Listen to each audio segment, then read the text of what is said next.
Hello everyone, Assalamualaikum warahmatullahi wabarakatuh. Kenalkan, nama saya Dian Wahyu Santoso dari Fakultas Hukum Universitas Ibnu Khaldun. Saya di sini akan mengenalkan apa itu tentang hak kekayaan intelektual. Tetap di video ini. Di sini saya mau menjelaskan apa perlindungan hak kekayaan intelektual itu sendiri dan hak paten itu. Hak paten ini merupakan salah satu bentuk kekayaan intelektual HKI yang memberikan perlindungan hukum serta kepada penemu atas invensi mereka di bidang teknologi. Nah, paten ini bertujuan dari perlindungan ini untuk mendorong inovasi dan serta memberikan hak eksklusif untuk seseorang yang membuat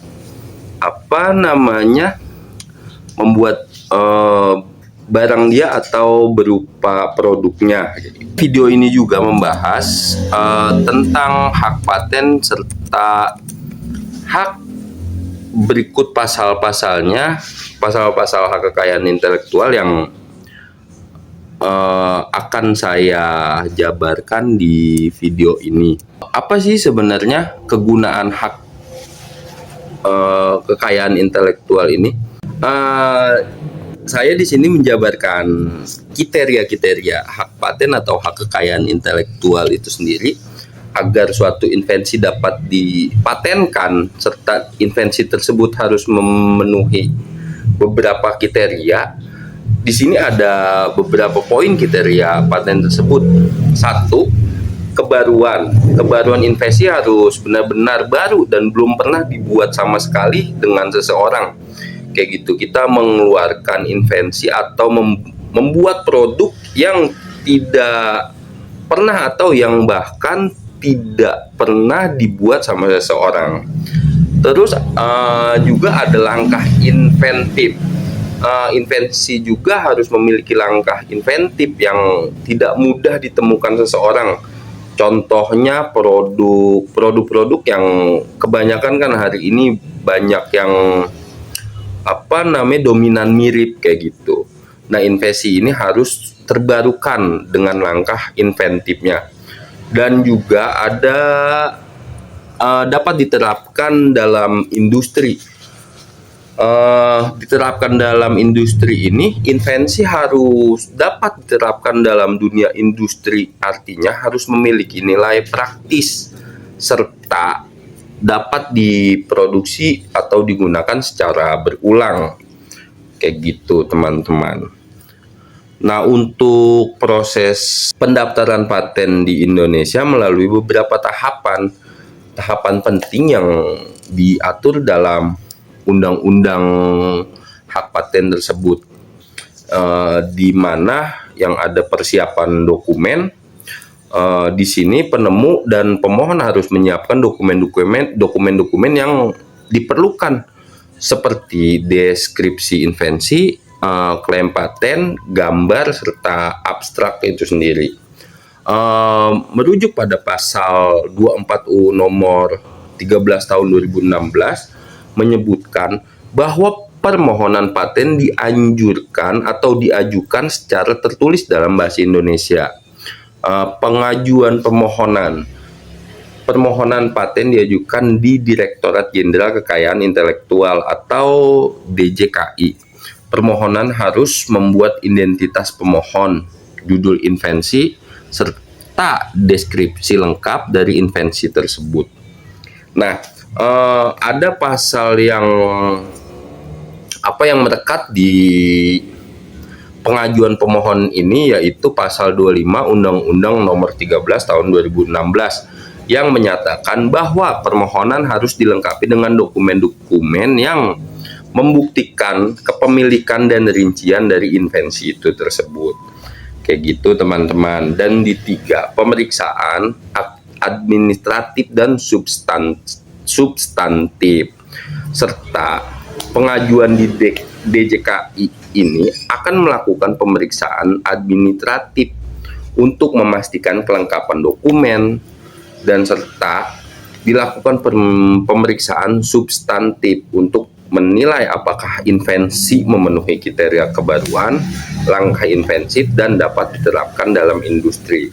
Dan pemeriksaan administratif dan substantif ini pun terikat dengan pasal 46 Undang-Undang Nomor 13 Tahun 2016 yang menegaskan bahwa pemeriksaan substantif bertujuan untuk memastikan bahwa invensi yang diajukan memang layak untuk diberikan hak paten, gitu teman-teman. Serta ada penerbitan sertifikat paten.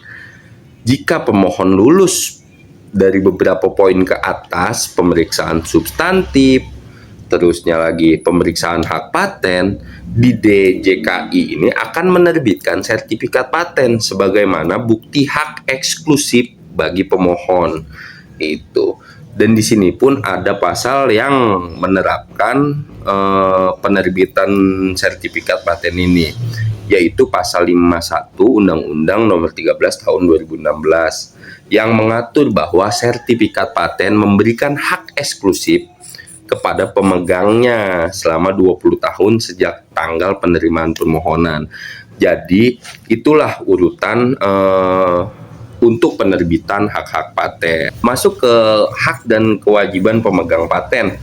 Hak pemegang paten memiliki satu hak eksklusif, yang dimana pemegang paten memiliki hak eksklusif untuk melaksanakan invensinya, melarang pihak lain menggunakan hak patennya, memproduksi atau menjual invensi tanpa izin.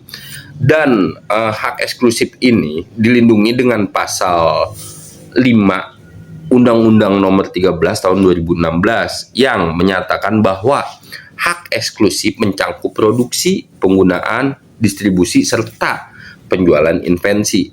Juga ada lisensi. Lisensi ini, pemegang paten dapat memberikan lisensi kepada pihak lain untuk melaksanakan invensi. Lisensi ini juga dapat berupa lisensi eksklusif atau non-eksklusif. Kayak gitu teman-teman. Terus ada kewajiban pemegang paten. Apa sih kewajiban pemegang paten ini? 1. Kewajiban melaksanakan invensi di Indonesia. Pemegang paten ini wajib melaksanakan invensinya di wilayah Indonesia untuk memberikan manfaat ekonomi dan sosial yang diatur pada pasal 20 Undang-Undang Nomor 13 Tahun 2016 yang menegaskan bahwa paten harus dilaksanakan di negaranya atau di negara Indonesia, serta sudah memenuhi kriteria untuk pembayaran biaya tahunan. Pemegang paten juga harus membayar biaya tahunan untuk mempertahankan hak patennya. Jika tidak, paten dapat dibatalkan atau dicabut, gitu teman-teman. Juga beberapa urutan di belakang dapat perlindungan hukum, kayak gitu. Dan untuk pelanggaran terhadap hak paten dapat dikenakan sanksi hukum, baik sanksi pidana maupun perdata.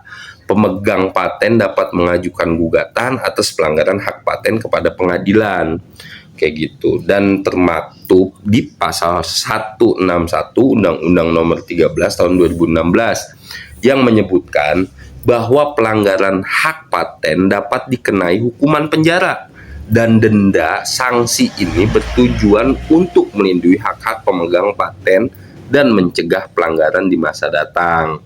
Tantangan dalam perlindungan paten juga, meskipun sistem paten memberikan banyak manfaat, terdapat bagian tantangan dalam penerapan di Indonesia, antara lain kesadaran masyarakat, biaya pendaftaran, penegakan hukum, persaingan global, kayak gitu. Dan kesadaran masyarakat ini mencangkup tingkat kesadaran masyarakat tentang pentingnya paten masih rendah, sehingga banyak penemuan yang tidak dipatenkan, kayak gitu teman-teman. Dan biaya pendaftaran dan pemelihara paten masih sering menjadi kendala, terutama bagi penemu individu atau usaha kecil, kayak gitu teman-teman. Serta ada penegakan hukum terhadap pelanggaran paten juga masih menghadapi beberapa hambatan atau berbagai hambatan, termasuk proses pengadilan yang panjang dan kompleks. Terus persaingan global juga dengan negara lain nih dalam hal inovasi teknologi menuntut peningkatan kualitas dan jumlah paten yang dihasilkan di Indonesia, kayak gitu teman-teman. Nah, kita sudah di berujung akhir video. Untuk kesimpulan dari video ini, perlindungan paten merupakan komponen penting dalam sistem hak kekayaan intelektual yang mendukung inovasi teknologi di Indonesia dengan pemahaman yang baik tentang proses pendaftaran, hak dan kewajiban pemegang paten, serta tantangan yang dihadapi penemu dan inovator dapat memanfaatkan perlindungan paten untuk mengembangkan dan memasarkan invensi mereka secara efektif.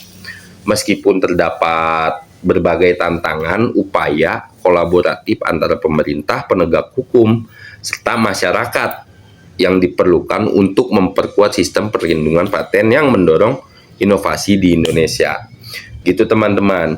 Jika ada pertanyaan atau jika ada yang mau ditanyakan, silahkan dicantumkan di kolom komentar. Jangan lupa di subscribe, komen, dan like. See you.